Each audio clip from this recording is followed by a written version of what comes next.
मुक्तानंद के शिष्य थे। बड़े वर्ष उनके साथ रहे।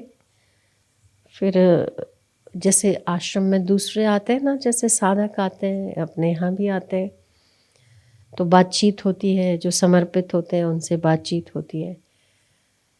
तो ऐसे उनसे बातचीत करते करते उनको थोड़ी संगत का प्रभाव लग गया और वो थोड़े बहिर्मुख हो गए और उन्हें लगता कि मतलब दुनिया ज़्यादा अच्छी है, दुनिया बहुत अच्छी है, दुनिया में जीना चाहिए, देखना चाहिए, घूमना चाहिए। तो बार बार उनके चित्त में ऐसे संकल्प उठता था कि देखो लोग ऐसे, होता है ना, ये साधकों की स्थिति का एक हिस्सा है कि हमसे ज़्यादा तो बाहर के लोग सुखी हैं। हम लोगों को तो जो चाहे वो खाने को नहीं मिलता, जो चाहे पहनने को नहीं मिलता, जो चाहे। पर वो आदमी जब हमारा दिमाग, मनुष्य का दिमाग उल्टा चलने लगता है ना, खासकर साधकों का, तो हमें बहुत सारी चीज़ें अपनी अभाव युक्त दिखने लगती है कि मेरे पास ये भी नहीं है, ये भी नहीं है, ये भी नहीं। देख, मेरे से अधिक जो बाहर के लोग आते हैं ज़्यादा खुश हैं। आपको भी कभी लगता होगा। पर अगर विवेकवान साधक है तो वो ये सोच सकता है कि अगर वो मेरे से अधिक सुखी होता तो मेरे गुरु के पास आता ही क्यों? वो भी कुछ तो लेने आया है और मैं तो वहां का पैदाइश हूं, तो मैं भाग्यशाली हूं। जिन लोगों को देखकर हमारे चित्त में ये उत्पन्न हो जाती, यहाँ पर भी बहुत लोगों को होता ही होगा कि देखो हमसे लोग ज़्यादा निश्चिंत हैं, ज़्यादा सुखी हैं। बेटी, अगर आप थोड़ा सा गौर करेंगे तो आपको पता चलेगा कि ऐसे कई लोग जिनके पास किसी बात की कमी नहीं है, वो भी यहाँ आके गुरु से ज्ञान प्राप्त करके या शांति प्राप्त करके प्रसन्न होते हैं। तो कहीं कमी उनको वहां लगी होगी। उस कमी में हम अपने आप की आहुति क्यों दे रहे हैं? ये विवेक है। पर कभी कभी ना विवेक भी जवाब दे देता है। तो उसका विवेक ऐसे ही जवाब दे दिया। उसे बार बार वो मुक्तानंद समझाते थे उसको कि संकल्प काट दे बेटा, बहुत पछताएगा। पर उसे दिमाग में बैठी नहीं बात। एक दिन सुबह उठा और उसकी बड़ी तीव्रता हुई और उसने चिट्ठी लिखी अपने गुरु को कि मुझसे रहा नहीं जा रहा है और आपने जो मुझे माँ की तरह स्नेह दिया, पिता की तरह जो अनुशासन दिया, मित्र की तरह जो आपने मुझे अपना उदारता से जो अपने कौर खिलाए मुझे, मैं उसका तो ऋणी हूँ। मैं कभी नहीं चुका सकता। ये जन्म नहीं, किसी भी जन्म में ये ऋण नहीं चुका सकता। पर मुझे ऐसे क्यों लगता है कि जब तक मैं भटक कर आऊँगा नहीं तब तक मुझे शांति नहीं होगी। मैं आपकी आज्ञा तो नहीं मांगी, पर मेरे से रहा नहीं जाता, मुझे माफ़ करिएगा। वो चिट्ठी लिख के 4 लाइन का, 5 लाइन का, मुक्तानंद के बाहर, दरवाजे के बाहर पायदान था, उसके थोड़ी सी बाहर निकाल के चला गया। अब चिट्ठी तो मुक्तानंद बाद में पढ़ते, गुरु बाद में पढ़ते, पर जैसे ही वो गया, सुबह उठे और उनका हृदय धक धक होने लगा। उनके हृदय में हुआ कि मेरे किसी शिष्य को कुछ तो है जो सही नहीं हो रहा। वो हृदय थोड़ा पीड़ित हुआ। बाहर निकले। वो आश्रम में पूरा चक्कर लगाया। सुबह 4, 4:30 बजे होंगे, 5 बजे देखा कि सब तो सही, अपना मस्त ध्यान भजन में बैठे हैं अपनी अपनी जगह पर। 4 बजे उठ जाते थे। 5 बजे देखा सब बैठे हैं, तो एक शिष्य नजर नहीं आया। मुक्तानंद ने पूछा कहाँ गया, कहाँ है? साधना में दिखाई नहीं दिया। तो सबने बोला इधर ही होगा, थोड़ा सा लेट वेट उठा होगा। नहीं, कोई बात है। बेचैन हुए, वापस आए तो उनके चरणों से वो टकरा गई चिट्ठी। क्या है? तो उठाई, उसके लौ में पड़ी। अरे ठीक नहीं हुआ।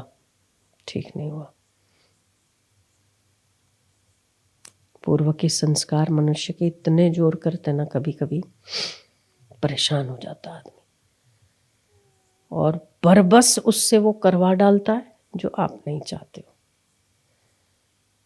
पर फिर भी गुरु की उदारता इतनी है कि आपको फिर से उठाने के लिए वो तत्पर होती है।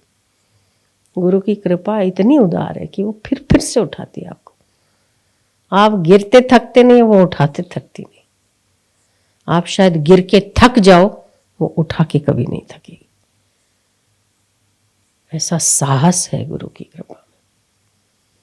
1 दिन बीता, 2 दिन बीते, 3 दिन बीता, 4 दिन बीते, 5 दिन बीते, 6 दिन बीते। शिष्यों ने कहा, गुरुजी हम आपसे कुछ प्रश्न करना चाहते हैं। पूछो।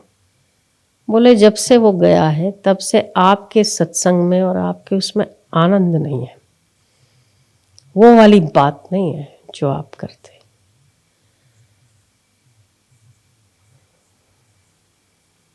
बोले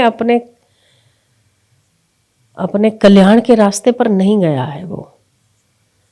हर थोड़ी देर बात हो और उसकी बात छेड़े, हर थोड़ी देर हो उसकी बात छेड़े। तो बोले हम सब इतने यहाँ बैठे और आपको उसकी लगी है। तो बोले जो कमजोर बच्चा होता है माँ को उसी की चिंता होती है। आप तो माँ के संरक्षण में बैठे हो। जो माँ के संरक्षण में नहीं है, जो धूप में तपने गया है, तो उसकी चिंता तो होगी, क्या खा रहा होगा, कैसे रह रहा होगा। माँ सोचती है ना, ये माँ का स्वभाव है। तो कौन सी वासनाओं के तपन में तप रहा होगा, कैसे कर रहा होगा, उसको मेरी याद जिस समय आ जाएगी ना, उस समय उसको मेरे हाथ संभाले हुए मिलेंगे। इतना होने के बाद, ना कहने के बाद, वो बिना आज्ञा का पालन किए, आज्ञा लिए बिना भाग जाता है, तभी भी गुरु का चित्त उसके कल्याण के लिए कितना तत्पर होता है। 11वें दिन सुबह सुबह मुक्तानंद कहीं किसी पत्थर पर बैठे थे। उनके आश्रम के पास जंगल था, जंगल घूमने जाते थे कभी कभी। तो बड़ी देर तक बैठे रहे तो देखा तो सामने वो शिष्य वापस आके दंडवत किया, दंडवत करके रोया कि मेरे से बहुत बड़ी भूल हो गई, बहुत बड़ी गलती हो गई, मुझे नहीं करना चाहिए था ऐसा, आपके हृदय को मैंने बहुत पीड़ा दी। मुक्तानंद ने कहा, मैं सोचता था कि तू अपनी वासनाओं से बाज कब आए। मैं चाहता था कि ये वासनाएं तेरे को गर्त में ले जाएगी नीचे, पर तुझे मेरी आवाज सुनाई नहीं देती थी। पर मैंने तुझे आवाज लगाना नहीं छोड़ा। जितनी बार मैं सुबह उठा उतनी बार मैंने तुझे आवाज लगाई, उठ, मेरी आवाज सुन, मैं तुझे बुला रहा हूं।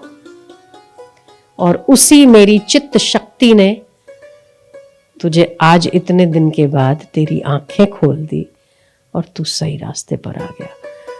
वहां उसे जिसकी संगत में गया था, वहां उसे अनुभव हुआ कि लोग केवल स्वार्थपूर्ण व्यवहार के लिए हमारी आगता स्वागता करते हैं। स्वार्थ खत्म होता है, कोई किसी का नहीं होता। बोले गुरुजी फिर आप ये बात यहीं समझा देते। बेटा मैं तो समझा रहा था, पर जब तक तुझे प्रैक्टिकल करके अनुभव नहीं होता। पर ये है कि तू बरसों भटकता, शायद जन्मों भटकता, पर मेरी चित्त की जो वृत्ति तेरे पीछे लगातार जो लगी हुई थी कि कहीं तू कमजोर पड़े और मेरी आवाज सुनाई दे तेरे को, मैं सतत और सतत तेरे पीछे लगा हुआ था। ये गुरु की कृपा है। ये गुरु कर सकता है, भगवान भी नहीं। गुरु ही कर सकता है, भगवान नहीं कर सकते। भगवान तो आपको जो आप चाहोगे, मंदिर में जाते हो जो आप चाहोगे वो आपको मिल जाता है, पर गुरु जो आपको नहीं हितकारी है वो नहीं देता है, जो हितकारी है वो अवश्य देता है। इसीलिए शिष्य को तो बड़े सौभाग्य की बात है कि उसे घड़ने वाला, उसकी चिंता करने वाला, केवल इस जन्म की नहीं, आपके उत्थान की, आपके पतन की, हर प्रकार की चिंता करने वाला आपके पास गुरु है। गुरु दुकान का वो बाप है जहां अपने बच्चे के 10 क्या 100 रुपए भी ले लेगा और जहर भी नहीं देगा। गुरु की कृपा बहुत अनंत है, उसका वर्णन नहीं हो सकता।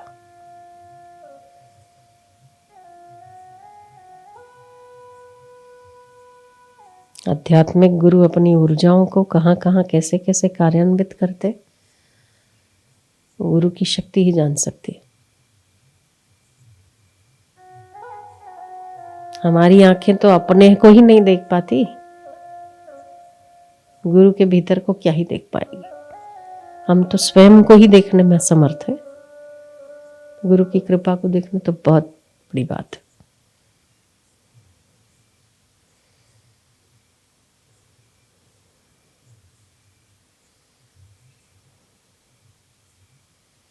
वो कहते हैं ना, बच्चे को खुश करने के लिए या बच्चे को उठाने के लिए माँ घोड़ा बन जाती है,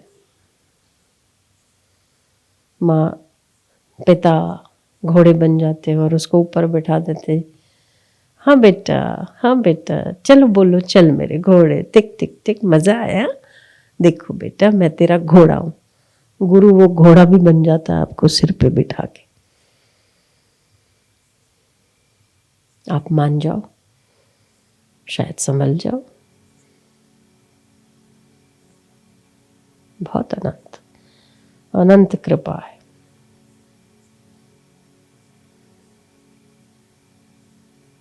गुरु कौन सी मिट्टी से बना है, वो मिट्टी आज तक जगत में कहीं पैदा नहीं हुई।